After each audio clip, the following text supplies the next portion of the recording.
અહીંયા રાજકોટની વોકાર્ડ હોસ્પિટલમાં નામ બળે અને દર્શન છોટે જેવી એક દર્દીના સગા સાથે લાખોની લૂંટનો જે મામલો સામે આવ્યો છે।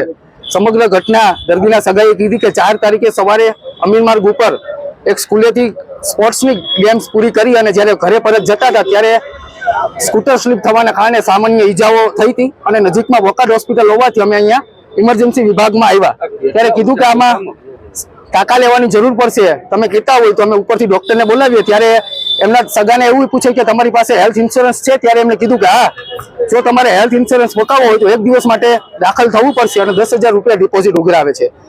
જે દર્દીને 7% માટે જે સામાન્ય ચાર્જ તમે ગુજરાતની કે ભારતની કોઈ હોસ્પિટલમાં જાઓ તો સામાન્ય રીતના મેક્સિમમ ચાર્જ કોર્પોરેટ હોસ્પિટલનો 10 થી 15,000 હોય, પરંતુ દર્દી ડિસ્ચાર્જ થયા પછી જે ઇન્સ્યોરન્સ કંપની પાસેથી જે પૈસા પડાવ્યા છે આ લોકોએ તેમનો ચાર્જ તમે જોતા તમને એવું થાય કે ખરેખર આવું થતું હોય છે। 1,61,000 જેવી અધધર રકમ કંપની પાસેથી પડાવી। જે ડોક્ટરોએ ટાંકા લીધા છે એ ડોક્ટરોનો એક ડોક્ટરનો ચાર્જ 60,000, આસિસ્ટન્ટ ડોક્ટરોનો એક ડોક્ટરનો 30,000 ચાર્જ અને બીજા ડોક્ટરનો 15,000 ચાર્જ, એટલે 7% લેવામાં લગભગ 3 ડોક્ટરોની જરૂર પડી અને એને દર્દીને એક ટાંકો 22,000 નો અંદાજે પડ્યો છે। એટલે લગભગ આવી વલ્લભની કોઈ હોસ્પિટલમાં આટલો ચાર્જ નહીં હોય।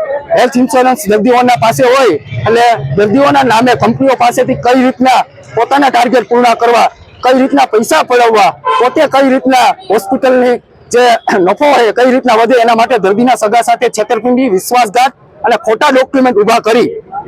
બીજી નવાઈની બાબત એ છે કે દર્દી 4 તારીખે સાંજે 7 વાગે દાખલ થાય, આ લોકોએ 4 તારીખે સવારે 10 વાગ્યાથી સારવાર શરૂ કરી દીધી હતી।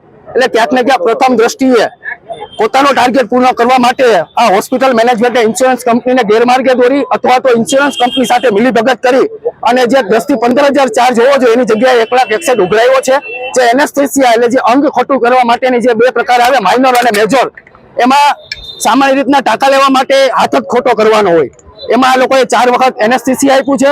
બીજી વસ્તુ કે જે નાનો બાળક છે 8-9 વર્ષનું, એમને ટાંકા લઈ લીધા પછી સંપૂર્ણ સ્વસ્થ હતું, એમની જગ્યાએ આ લોકોએ 1 દિવસ આખો એડમિટ રાખ્યું, અલગ અલગ ડોક્ટરોની વિઝિટ કરાવી। ડોક્ટર આવીને પૂછે છે કેમ છે બેટા, મજામાં? એટલે 2500 રૂપિયા ચાર્જ ચડી જાય। બીજા ડોક્ટર આવે, પીડિયાટ્રિક, કેમ છો બેટા, મજામાં? આવી રીતના પોતાનો ટાર્ગેટ 24 કલાકની અંદર 1,61,000 કર્યો। અમે રાજકોટના ગઈકાલે નામાંકિત